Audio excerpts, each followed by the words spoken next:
Hello friends, तो चलिए आज हम लोग सीखते हैं लेंसेज के बारे में। हमने मिरर्स के बारे में पढ़ रखा है, कन्वेक्स मिरर, कनकेव मिरर और प्लेन मिरर। तीन तरह के मिरर होते हैं। वैसे ही लेंस अपनी जो है दो प्रकार की होती है। कौन सी? एक तो होती है अपनी कन्वेक्स लेंस और एक होती है कनकेव लेंस। अब पहले तो बेसिक बात आती है, लेंस और मिरर में अंतर क्या है। मिरर जानते हैं आप लोग, शीशा, मतलब लाइट रिफ्लेक्ट होती है, रिफ्लेक्ट होकर लाइट हमारी आंखों में पड़ती है तो हमें चीजें दिखाई देती है ना। तो जैसे मिरर होता है वैसे ही लेंस होती है। पर लेंस मिरर में क्या होता है, जैसे मिरर है, ये मिरर है, कौन सा मिरर है? ये कनकेव मिरर है, कनकेव मिरर है। आप बता पाएंगे आप ये कनकेव है कि नहीं? पहले नहीं बता सकते थे, पर जब हमने इसको पॉलिश कर दिया, ये डॉट डॉट का मतलब क्या है? इसका एक सरफेस पॉलिश्ड है। जब पॉलिश्ड है तो इधर से रिफ्लेक्शन होगा और इधर से रिफ्लेक्शन हो रहा है, मतलब ये कनकेव कनकेव मिरर है। तो ऐसे ही इसमें एक सरफेस पॉलिश होता है, लाइट आती है, रिफ्लेक्ट होके किसी एंगल से रिफ्लेक्ट हो जाती है ना। पर जो लेंस होती है अपनी, पहली बात तो लेंस जो होती है, जैसे आपने देखा होगा मैग्नीफाइंग ग्लास, वो जो डिटेक्टिव लोग लिए रहते हैं ना, वो मैग्नीफाइंग ग्लास क्या है? एक प्रकार की लेंस है। तो लेंस में कोई सरफेस पॉलिश्ड नहीं होता है, मतलब उसमें रिफ्लेक्शन नहीं होगा। वहां पर दूसरी चीज होती है, वहां पर जो चीज होती है उसके लिए हम लोग टर्म यूज करते हैं रिफ्रैक्शन, रिफ्रैक्शन। फ्रैक्शन वो जो मैथ में पढ़ा ना, तो रिफ्रैक्शन। रिफ्रैक्शन का मतलब कुछ नहीं होता है। अच्छा छोड़ो, अभी उसको मत समझो, है ना, फिजिक्स बहुत डीप में मत जाओ। बस इतना समझो कि जैसे कभी आपने जैसे लेंस वो रहता है मैग्नीफाइंग ग्लास, तो उसको छू के देखिए तो उसमें क्या होता है, जैसे बीच में वो रहता है, या तो बीच में मोटा होगा या तो किनारे पे, मतलब वो जो कांच का टुकड़ा रहता है वो बीच पे पतला होगा या वो किनारे पे मोटा होगा, या तो किनारे पे पतला होगा, बीच में मोटा होगा। यानी कि जो लेंस होती है उसको हम लोग ऐसे रिप्रेजेंट करते हैं, ऐसे ऐसे रिप्रेजेंट करते हैं। ये सरफेसेस हैं इसके, लेंस के ये सरफेसेस हैं, और ये क्या है? ये मोटाई है, मतलब लेंस की जो भी थिकनेस रहती है वो है। तो देखिए यहाँ पे वो मोटाई बढ़ रही है, मतलब एजेस, एजेस का मतलब किनारों पर लेंस मोटा है या थोड़ा थिकनेस ज्यादा है, यहाँ पे किनारे पे, यहाँ पे, और बीच में सेंटर में जो लेंस है वो क्या है? नैरो है या थिकनेस बहुत कम है, यानी कि कम है। तो इसका क्या मतलब हुआ? इस तरह की जो लेंस होती है इसको हम लोग कहते हैं कनकेव लेंस। वैसे कनकेव मिरर जैसा है, जैसे कनकेव मिरर जैसा ही तो शेप है। तो इस तरह की जो लेंस होती है इसको हम लोग कहते हैं कनकेव लेंस। भाई ये मिरर नहीं है, मिरर की एक तरफ पॉलिश होगा, लाइट आएगी, रिफ्लेक्ट होगी। ये लेंस है, लाइट आएगी तो इसके आर पार चली जाएगी, आर पार चली जाएगी। पर आर पार जाने में एक खेल है। वो खेल क्या है? लाइट, अगर लाइट की कोई किरण आई तो वो जरूरी नहीं है कि वो ऐसे आ रही थी तो वो ऐसे ही जाए। यहाँ पर भाई अभी लाइट की किरण कहाँ पर थी? वो हवा में थी। यानी कोई लाइट, लाइट जो होती है, लाइट रेज जो होती हैं, जब अपना मीडियम चेंज करती हैं, अपना माध्यम चेंज करती हैं, मतलब पहले लाइट कहाँ थी? पहले वो हवा में थी, मतलब उसका मीडियम जो था वो लेस डेंस था। लेस डेंस मतलब, डेंस का मतलब होता है घनत्व। कोई चीज कितनी ज्यादा, घनत्व कितना ज्यादा है, डेंसिटी। डेंसिटी मतलब कितना ज्यादा डेंसिटी किसी चीज की। तो एयर की डेंसिटी लॉजिकल है कि कम है, और ये ग्लास है, कांच, तो उसकी डेंसिटी ज्यादा होगी। तो जब भी कोई लाइट रे होती है, लाइट की किरण, और वो कम डेंसिटी से ज्यादा डेंसिटी में, या ज्यादा, या सिंपली कहो डेंसिटी उसकी चेंज होती है मीडियम की। भाई लाइट रे है तो किसी मीडियम में ट्रेवल कर रही होगी, जैसे लाइट की किरणें आ रही, बल्ब लगा उससे आ रही, तो वो हवा में आ रही है ना, हवा में आ रही। वैसे ही अगर वो किरण किसी दूसरे माध्यम में जाए, मतलब जैसे शीशा है तो शीशे की डेंसिटी ज्यादा होती है, तो जब वो उसमें जाएगी तो वो अपना रास्ता बदल देती है, रास्ता बदल देती है, इसी को कहते हैं डेविएट कर जाती है, DEVIATE, डेविएट कर जाती है। तो ऐसा ही होता है यहाँ पे, जैसे ये किरण यहाँ पे आई तो ये कुछ अपना किसी एंगल से ये डेविएट हो जाएगी, किसी एंगल से ये ऐसे आई तो ये डेविएट हो जाएगी, है ना। ये तात्पर्य, आर पार तो चली जाएगी, पर ऐसे आ रही थी, असलियत में देखो तो इसको ऐसे ही आना चाहिए, सीधा जाना चाहिए इससे टकराने के बाद, लेकिन इससे टकराने के बाद ये ऐसे हो जाएगी या ऐसे हो जाएगी, किसी पर्टिकुलर एंगल से ये डेविएट हो जाएगी। तो ये इतनी बात समझ में आई। तो इसको कहते हैं रिफ्रैक्शन। रिफ्लेक्शन में क्या होता था? लाइट टकराती थी, ऐसे ये जैसे प्लेन मिरर है, लाइट आई किसी पर्टिकुलर एंगल से तो किसी पर्टिकुलर एंगल से चली गई टकरा के, ऐसे आई ऐसे चली गई। लेकिन इसमें क्या है? आर पार निकल जाती है, क्योंकि ये ग्लास है ना, ये मिरर नहीं है, ये ग्लास है। लेंस एक प्रकार का ऐसे कांच का टुकड़ा है ना। अब जो हमको पढ़नी है तो वो दो प्रकार की है, एक है कनकेव लेंस, जैसे मिरर पढ़े थे वो वैसे ही कनकेव लेंस और कन्वेक्स लेंस। शेप आपने देख ही लिया। अब जैसे कन्वेक्स लेंस रहती तो वैसे रहती है कन्वेक्स लेंस। दो सरफेसेस होते हैं स्फेरिकल सरफेसेस, दो स्फेरिकल सरफेसेस होते हैं, पर ऐसा जरूरी नहीं है। जैसे कोई पूछ ले आपसे कि क्या लेंस में जरूरी है कि दो स्फेरिकल सरफेस हो, नहीं, हो सकता है उसमें एक सरफेस भी हो स्फेरिकल और एक प्लेन सरफेस हो। मतलब ऐसे जैसे एक स्फेरिकल है और एक प्लेन सरफेस हो, तब भी क्या ये लेंस है? बिल्कुल लेंस है। क्योंकि एक लेंस की अगर आपको परिभाषा लिखनी हो तो आप सिंपल सा इतना लिख दीजिए, मतलब एनी कोई स्फेयर का टुकड़ा, कांच के स्फेयर का टुकड़ा है ना, जो कम से कम एक, भाई लेकिन ये नहीं, वैसे सिंपल सा मेरा कहने का तात्पर्य है कि उसमें एक सरफेस स्फेरिकल होना चाहिए, मिनिमम वन सरफेस स्फेरिकल होना चाहिए, तब वो लेंस कहलाएगी। मिनिमम वन सरफेस स्फेरिकल होना चाहिए, और दो भी हो सकते हैं, दो भी हो सकते हैं, दोनों ही स्फेरिकल, जरूरी नहीं प्लेन, दोनों स्फेरिकल। तो हमको जो पढ़नी है उसमें दोनों जो है स्फेरिकल वाली पढ़नी है, मतलब दोनों साइड में स्फेरिकल सरफेस है। तो जैसे ये हो गई कन्वेक्स लेंस और ये हो गई हमारी कनकेव लेंस। लाइट रेज आएंगी, टकराएंगी। अब इसमें होता क्या क्या है, इसमें होता क्या क्या है अगर इसकी बात की जाए तो जैसे ये कन्वेक्स लेंस है, इसमें एक होता है ऑप्टिकल सेंटर, ऑप्टिकल सेंटर, ये जो सेंटर है इस लेंस का, ये जो सेंटर है इसको कहते हैं ऑप्टिकल सेंटर ओ। ओ से रिप्रेजेंट करते हैं, कैपिटल ओ से। फिर जैसे उसमें प्रिंसिपल एक्सिस होता था वैसे इसमें भी प्रिंसिपल एक्सिस होता है। उसमें क्या होता था, अच्छा ओ की जगह वहां पे क्या होता था, वहां पोल होता था मिरर में। मिरर में याद रखिए पोल, इसमें पोल की जगह पे ऑप्टिकल सेंटर, कोई प्रॉब्लम नहीं। अब इस ऑप्टिकल सेंटर से जो लाइन पास होगी इसको कहते हैं क्या, इसको कहते हैं principal axis, principal axis, principal axis, ठीक है। अब उसमें एक फोकस होता था, तो इसमें फोकस होगा, बिल्कुल फोकस होगा, ये फोकस हो गया आपका। लेकिन एक चीज ध्यान रखिए, इसमें जो फोकस है वो एक नहीं होगा, इसमें दो फोकस होंगे, क्योंकि ये लेंस के केस में हमेशा दो फोकस होते हैं, एक ये और एक ये, इसको F1 और इसको F2। तो उसमें कभी कभी फोकस का जो प्लूरल होता है इंग्लिश में फोकाई हो जाता है, तो फोकाई शब्द का यूज करता है, तो उसका मतलब एक से ज्यादा है। तो यहाँ पे लेंस के केस में चाहे कोई भी लेंस हो, चाहे ये वाली हो चाहे वो वाली हो, अपनी कनकेव वाली, दोनों में दो फोकस होते हैं, है ना। इसके अलावा जैसे उसमें सेंटर ऑफ कर्वेचर होता था हमारे मिरर में, इसमें भी सेंटर ऑफ कर्वेचर होता है, लेकिन फोकस दो है तो सेंटर ऑफ कर्वेचर भी दो है, ये C1 ये C2, बस ये हो गया। इसके अलावा तो कुछ बदला नहीं, फोकस हो गए, दो फोकस हो गए, दो सेंटर ऑफ कर्वेचर, एक हमारा ऑप्टिकल सेंटर जो लेंस के बीचों बीच में होता है, और ये हो गई हमारी प्रिंसिपल एक्सिस। अब याद करो जरा सा मिरर का खेल। मिरर के खेल में क्या था कि जो कनकेव मिरर होता था उस केस में ज्यादा केसेस बनते थे। मतलब हमने जब इमेज फॉर्मेशन सीखा था पिछले वीडियोस में, तो कनकेव मिरर में ज्यादा केसेस बनते थे। मतलब कभी मिरर कहीं इमेज कहीं बन रही, कभी इमेज कहीं बन रही, कभी ऑब्जेक्ट इंफिनिटी पे है, कभी ऑब्जेक्ट को हमने प्रिंसिपल एक्सिस पे उस पे रख दिया, फोकस पे, कभी हमने सेंटर ऑफ कर्वेचर और फोकस के बीच में रख दिया। तो हर बार अलग अलग केसेस थे। पर कन्वेक्स मिरर के केस में जो है केसेस हमारे दो थे केवल। एक बार जब ऑब्जेक्ट जो है इंफिनिटी पर था, और एक बार जब ऑब्जेक्ट हमारा इंफिनिटी और मतलब लेंस से मिरर से एक पर्टिकुलर डिस्टेंस पे था। थोड़ा सा डिस्टरबेंस हो रहा है, उसके लिए क्षमा चाहूंगा, है ना। तो थोड़ा दरअसल नेबरहुड में एक मैरिज है, कोई दिक्कत नहीं, हम लोग पढ़ते हैं। तो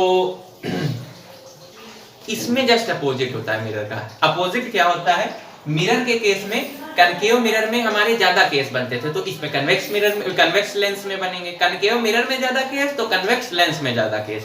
और कन्वेक्स लेंस जो होता है, ये जो बना है आप लोग देख रहे हैं ना, इसकी प्रॉपर्टी क्या होती है, इसको कन्वर्जिंग लेंस भी कहते हैं। मतलब इसकी प्रॉपर्टी होती है कि ये लेंस को ये किरणों को, रेस को एक जगह पे इकट्ठा करता है, कन्वर्ज करता है, इसीलिए इसको कन्वर्जिंग लेंस भी कहते हैं। तो चाहे कन्वर्जिंग लेंस कह दे क्वेश्चन में, चाहे आपसे कन्वेक्स लेंस कह दे, आपको समझ जाना है। और ये कन्वर्जिंग है, तो जो दूसरा का बचा कौन सा अपना कनकेव लेंस, उसको क्या कहेंगे, वो डाइवर्जिंग लेंस हो जाएगा, है ना। इसमें कोई प्रॉब्लम नहीं।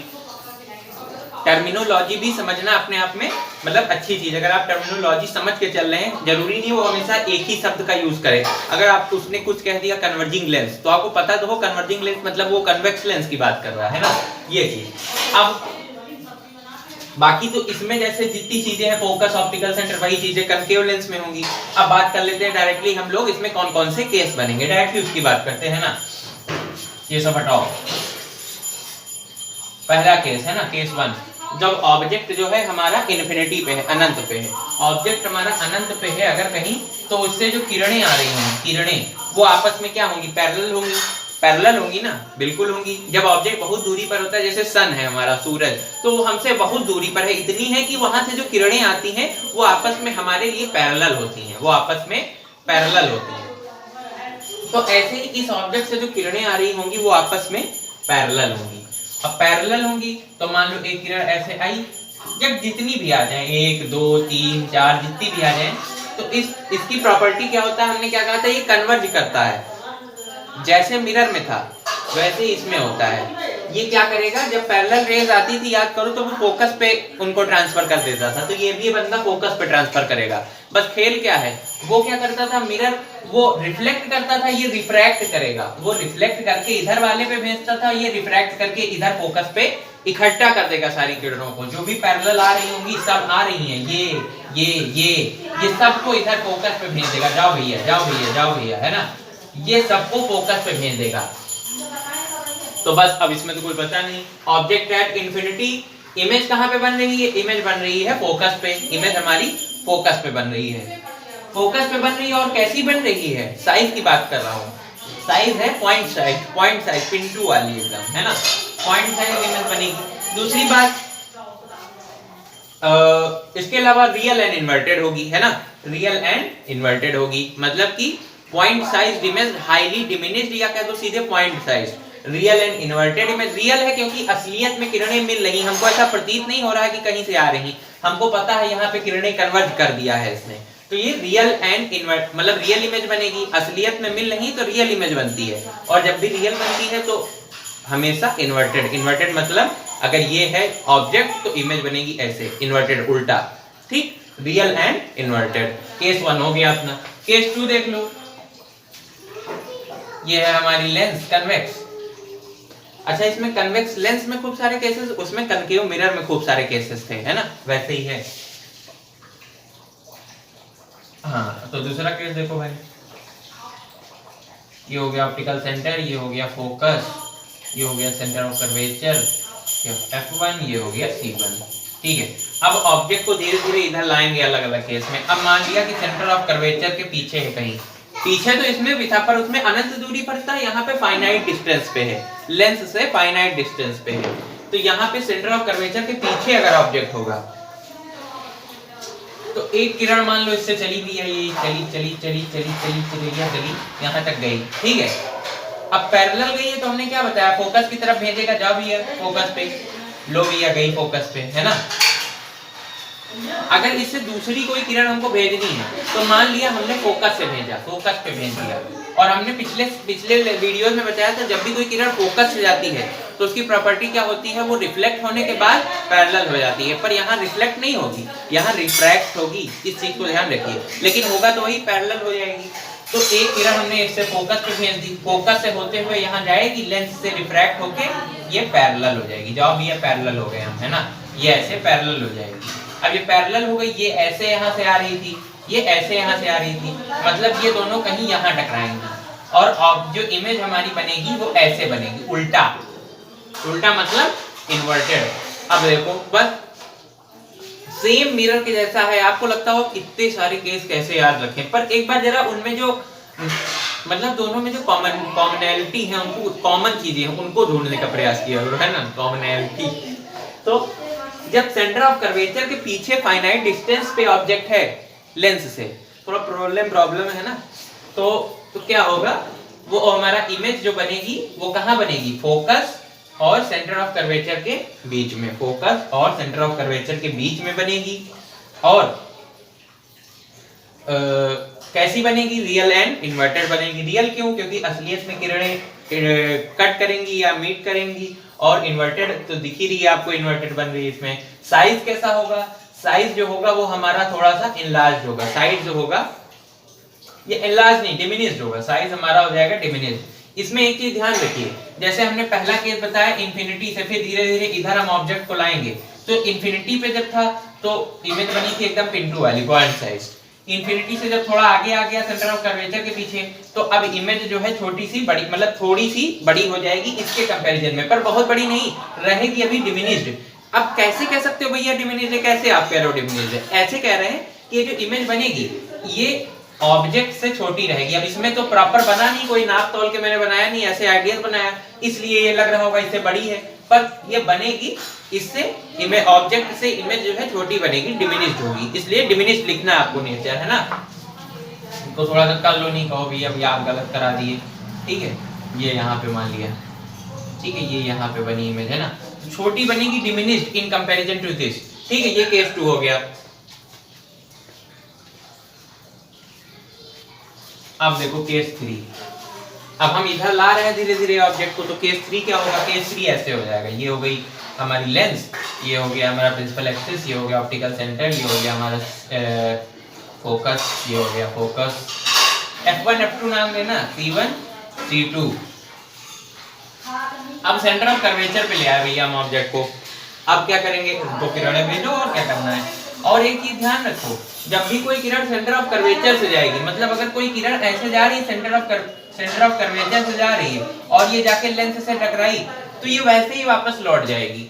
सेंटर ऑफ कर्वेचर से अगर कोई लेंस होते हुए जा रही रे जो है, किरण जा रही है सेंटर ऑफ कर्वेचर से होते हुए, तो वो लेंस से टकराने के बाद भाई लेंस से टकराएगी तो रिफ्लेक्ट तो होगी नहीं, रिफ्रैक्ट हो जाएगी। मिरर के केस में क्या होता था, रिटर्न पॉलिसी हो जाती थी, है ना, वैसे ही लौट जाती थी। लेकिन लेंस के केस में सीधा चली जाएगी, मतलब विदाउट एनी डेविएशन।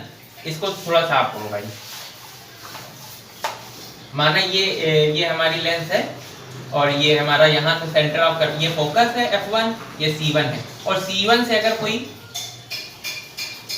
अगर कोई किरण आएगी ऐसे ऐसे ऐसे, तो ये थोड़ा बहुत डेविएशन होना चाहिए, कन्वर्ट हो कुछ तो हो, लेकिन कुछ नहीं होगा, ये ऐसे ही चली जाएगी जिस दिशा में आ रही है, विदाउट सफरिंग एनी डेविएशन, ये वैसे ही चली जाएगी। इस चीज को ध्यान रखिएगा।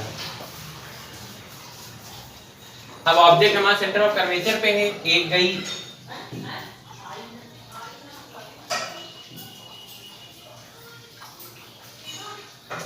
एक जाएगी पैरेलल जाएगी, तो हमारी फोकस पे जाएगी ऐसे, और एक जाएगी हमारी फोकस से, तो ये पैरेलल।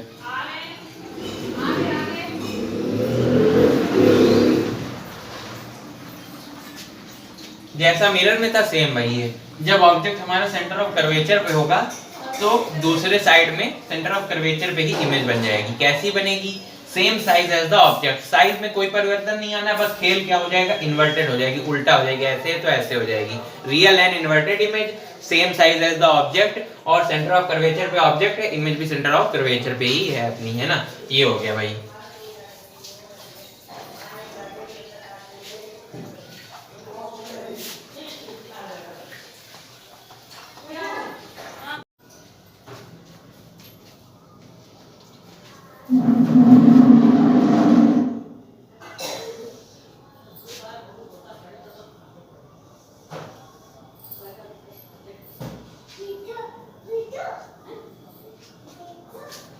अब हमारा ऑब्जेक्ट सेंटर ऑफ कर्वेचर पे था, पर अब हम ऑब्जेक्ट को आगे लाएंगे सेंटर ऑफ कर्वेचर और फोकस के बीच में।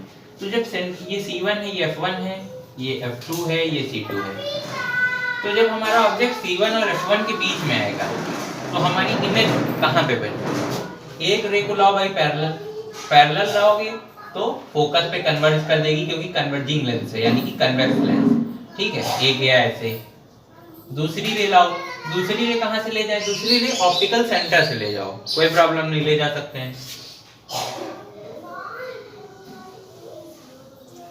ऑप्टिकल सेंटर से जब कोई रे जाती है, अब आप कहोगे सर ये तो रे बिल्कुल सीधा ही चली गई, मतलब इसमें कोई रिफ्रैक्शन क्यों नहीं हुआ, या इसमें कोई डेविएशन क्यों नहीं हुआ। जैसे ये रे ऐसे गई थी तो एक मुड़ गई, कन्वर्ज हो गई, पर ये तो जो ऑप्टिकल सेंटर से जा रही है सीधा जा रही है। तो ये प्रॉपर्टी होती है, जब भी कोई रे ऑप्टिकल सेंटर से या तो सेंटर ऑफ कर्वेचर से आ रही होगी तो वो बिना कोई डेविएशन किए, मतलब उसमें कोई रिफ्रैक्शन, मतलब उसमें कोई डेविएशन नहीं होगा, उसकी दिशा चेंज नहीं होगी, वो अनडेविएटेड सीधा निकल जाएगी। जैसे मिरर में होता था वैसा ही सेम इसमें होता है। अच्छा ऐसा क्यों होता है अगर आप पूछें तो जैसे मिरर में देखते हैं क्यों होता है। जैसे कनकेव मिरर था, ठीक है, तो ये कनकेव मिरर है, अच्छी बात है।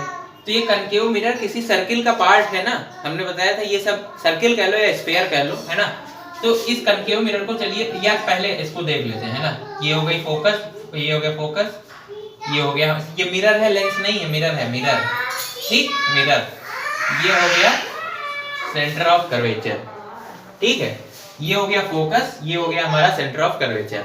अब अगर कोई रे जो है सेंटर ऑफ कर्वेचर से जाएगी, सेंटर ऑफ कर्वेचर से अगर कोई रे जाएगी, मान लीजिए ऐसे गई, यहाँ सेंटर ऑफ कर्वेचर से कोई रे जा रही है मिरर की तरफ, तो जब ये टकराएगी तो इस केस में ये जो सरफेस है जहां से टकरा रही है ये प्लेन मिरर की तरह एक्ट करता है। प्लेन मिरर की तरह क्यों? क्योंकि आपको मतलब समझने के लिए क्या करना होता है कि छोटे स्तर पे चीज हो रही है, तो यहाँ पे एक आप टेंजेंट ड्रॉ कर दीजिए, टेंजेंट। अब और टेंजेंट क्या है, तो पहले तो इसको, इस मिरर को पूरा कर दो, सर्किल बना दो। भाई वो सर्किल का ही तो पार्ट रहा होगा, मान लीजिए सर्किल बन गया है, स्फीयर बन गया है ना। अब उस पे एक हमने टेंजेंट ड्रॉ करी। टेंजेंट होती है, मतलब ये होता है सर्किल, बेसिक चीज समझ लो, ये होती है सेंटर हो गया, ये हो गया कोई पॉइंट मान लो P है, और इस ये सेंटर को P से ज्वाइन कर दो तो ये क्या हो जाती है, ये रेडियस हो जाती है, इतना तो पता ही होगा, ये रेडियस हो जाती है। और अगर इस P पॉइंट पे हम एक ऐसी लाइन ड्रॉ करते हैं जो P को जस्ट छू के निकल जाती है, P को जस्ट छू के निकल जाती है, तो इसको कहते हैं टेंजेंट। और ये जो एंगल होता है इस रेडियस और इस टेंजेंट के बीच में, ये कितना होता है, 90 डिग्री। रेडियस और टेंजेंट के बीच में एंगल हमेशा 90 डिग्री होती है। लेकिन कौन सी रेडियस, जो यहाँ टेंजेंट के साथ है ना। तो वैसे ही ये रेडियस है समझ लो सर्किल की, और ये टेंजेंट हमने ड्रॉ करी। अब ये टेंजेंट कैसे एक्ट कर रही है, tangent as a plane mirror act कर रही है, as a plane mirror act कर रही है छोटे स्तर पे। अगर चीजों को देखो तो होता क्या है, जैसे ये प्लेन मिरर है, प्लेन मिरर है ये, ठीक है, ये प्लेन मिरर है हमारा जिसमें हम चेहरा देखते हैं, वो वाला मिरर। कोई रे ऐसे आई, कोई रे आई, तो ये किस एंगल से फिर रिफ्लेक्ट होगी ये जानने के लिए इसमें होता क्या है, यहाँ पे जहाँ पे टकराई है प्लेन मिरर पे, यहाँ पे हम एक नॉर्मल ड्रॉ कर देते हैं, परपेंडिकुलर ड्रॉ कर देते हैं, कर दो भैया, कर दिया। अब इस नॉर्मल के साथ ही कितना डिग्री एंगल बना रही है हमें नहीं पता, कुछ बना रही होगी, मान लिया x डिग्री बना रही है, ठीक है। तो ये जब रिफ्लेक्ट होगी तो ये x डिग्री एंगल ही बनाते हुए जाएगी, किसके साथ, नॉर्मल के साथ। मतलब जिस एंगल से आई है उसी एंगल से रिफ्लेक्ट होने के बाद जाएगी। x डिग्री पहले बना रही थी तो x डिग्री दोबारा भी बनाएगी। तो अगर यहाँ पे ये चीज देखो तो भाई ये चीज अगर इस प्लेन मिरर पे पड़ रहा है तो ये तो 90, ये एंगल कितना है, ये रेडियस है, ये टेंजेंट है, और ये tangent as a plane mirror act कर रहा है। तो इन दोनों के बीच में तो अगर सर्किल वाली बात करें तो 90 डिग्री एंगल है। तो अगर ये किरण पहले से ही 90 डिग्री एंगल बना रही है, जैसे यहाँ कोई पर्टिकुलर एंगल था तो हमने नॉर्मल ड्रॉ कर दी, लेकिन यहाँ पे तो ये किरण खुद ही, ये जो रे है खुद ही नॉर्मल की तरह एक्ट कर रही है। यानी कि इसका एंगल ऑफ, मतलब ये जो होता है पहले, इसको, ये जो पहला वाला एक्स था इसको कहते हैं एंगल ऑफ इंसिडेंस आई, और ये जो जिससे रिफ्लेक्ट होने के बाद जाती है जो एंगल बनाती है वो होता है angle R, angle of reflection. तो इसमें आई और आर बराबर होता है, पर यहाँ पे तो एंगल ऑफ इंसिडेंस कुछ था ही नहीं, क्योंकि ये रे पहले से ही नॉर्मल की तरह एक्ट कर रही है, मतलब नॉर्मल और उसके बीच का एंगल 0 है। क्योंकि ये देखो ना, ये मिरर पे एकदम 90 डिग्री पे पड़ रही है, मतलब अगर इस पे नॉर्मल ड्रॉ करोगे तो ये यही लाइन खुद ब खुद यही हो जाएगी, है ना, रे। इसलिए एंगल ऑफ इंसिडेंस 0 है, और इंसिडेंस अगर ये एंगल 0 हो जाएगा तो ये भी 0 हो जाएगा, मतलब ये जिस पाथ से आई है उसी पाथ से वापस चली जाएगी, ऐसे आई है ऐसे ही चली जाएगी। तो यही होता है, यही जो मैंने बताया था ना, कोई रे अगर सेंटर ऑफ कर्वेचर से जाएगी तो सेम बिना कोई डेविएशन सफर किए, मतलब बिना वो कोई एंगल बनाए 0 डिग्री पे अपने रास्ता जिधर से आई उधर ही चली जाएगी। ऐसा ही कुछ यहाँ भी होता होगा लेंस के केस में। जैसे ये रे हमारी अगर सेंटर ऑफ कर्वेचर से कोई रे जाएगी तो वो सीधा निकल जाएगी बिना कोई, क्योंकि ये लेंस है ना, मिरर होता तो रिफ्लेक्ट हो जाती उसी सेम पाथ पे, लेकिन ये लेंस है तो सीधा बिना कोई रिफ्रैक्शन हुए वो सीधा चली जाएगी। और यही चीज ऑप्टिकल सेंटर के केस में होता है। अगर कोई रे ऑप्टिकल सेंटर से जा रही है तो वैसे ही बिना रिफ्लेक्शन हुए वो सीधी चली जाएगी। तो ये दोनों रे कहाँ टकरा रही, अब बात करते हैं, वो तो समझने के लिए था। अब बात करते हैं इमेज फॉर्मेशन कहाँ होगा। तो यहाँ कहीं पे दोनों रे टकराएंगी, यानी सेंटर ऑफ कर्वेचर के पीछे, तो यहाँ कहीं इमेज बनेगी। कैसी इमेज बन रही है, इनलार्ज्ड बन रही, दिख ही रहा आपको है ना, इनलार्ज्ड बन रही है। दूसरी एनलार्ज मतलब बड़ी बन रही है ऑब्जेक्ट के अकॉर्डिंग। कहाँ बन रही है, वैसे ही सेम मिरर वाला केस है, जैसे उसमें ऑब्जेक्ट इधर आता जाता था, इमेज पीछे होती चली जाती थी, मतलब दूर चली जाती थी। तो वैसे इसमें देखो, अब जब ऑब्जेक्ट हमारा सेंटर और फोकस के बीच में था, तो इधर सेंटर के पीछे चला गया इमेज। और कैसी है, रियल एंड इन्वर्टेड है, रियल एंड इन्वर्टेड है, और एनलार्ज्ड है beyond the centre of curvature. ठीक है, ये हो गया। अब मेरे हिसाब से ये बताने की जरूरत नहीं कि फोकस पे ऑब्जेक्ट होगा तो इमेज कहाँ बनेगी, आपको पता है इन्फिनिटी पे बनेगी। कैसी बनेगी, रियल एंड इन्वर्टेड बनेगी, और बस रियल एंड, और अगर साइज की बात करें तो एनलार्ज्ड हो जाएगी, बहुत ज्यादा एनलार्ज्ड है ना, ये चीज।